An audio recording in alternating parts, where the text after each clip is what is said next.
Hi everybody, welcome to Let's Talk Mental Health. Today we'll be talking about mental illness stigma or stigma in mental health. Stigma happens when a person has an unfair attitude or belief about a person with mental health challenges.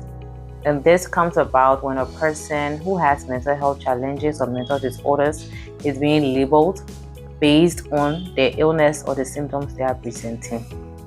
People with mental illnesses or disorders can face stigma, and this causes them to be treated differently by others, to be excluded from social activities. It makes them to feel embarrassed or disturbed about their illness. And stigma can lead to discrimination at work, in the social context, and it makes the illness worse instead of helping the person out.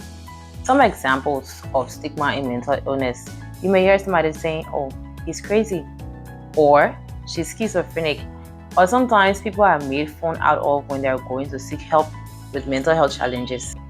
Why does stigma exist? Stigma happens due to lack of understanding of what mental disorders are or what mental illnesses are, through misinformation or ignorance. And sometimes stigma also happens when a person has negative beliefs or attitudes towards mental illness, and this can cause discrimination. The media also has a part to play when it comes to stigma. The media can show an inaccurate stereotype about people with mental illnesses. Take for example, the media portrays people who are mentally ill to be violent people.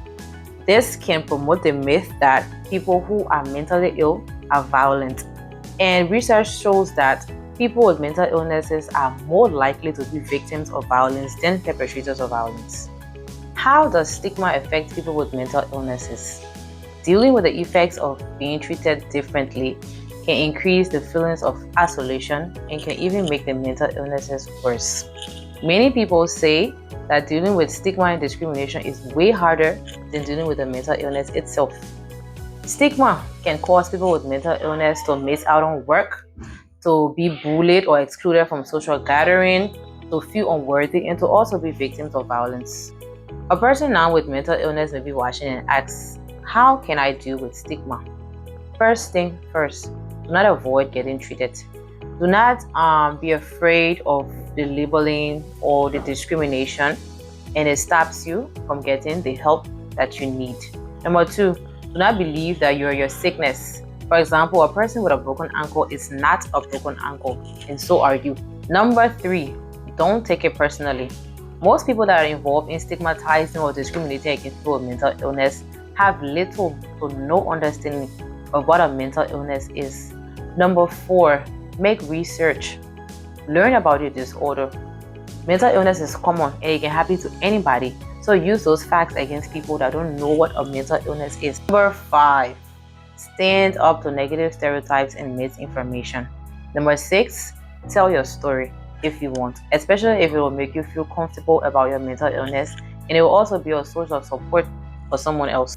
Last but not the least, join a support group. It can be helpful to meet others who are a part of the same situation as you. And if you're out there and you face stigma and discrimination, talk to your friends and your family about it. Talk to your doctor. Talk to your mental health professional. Maybe that person is a psychologist or psychiatrist or a counselor. Talk to them about the stigma you face. This is for a person out there who may be asking, I don't have a mental disorder, but how can I help in reducing stigma? Everybody can help in reducing stigma, mental illness stigma, by acting, by getting educated, and by reporting cases of stigma and discrimination. People living with mental illnesses should be respected and accepted. They deserve the rights and opportunities as every other person. Check your own attitude when it comes to people with mental illnesses. Speak up if you see acts of discrimination and bullying against people with mental illnesses. You can also call out myths when negative stereotypes come up in conversations or in the media. Last but not the least, avoid insensitive or hurtful words that define a person by their condition. And that is about it for today's video. I'm Reverend Small, a clinical social worker. And remember, an informed mind leads to a changed behavior. Until our next episode, adios.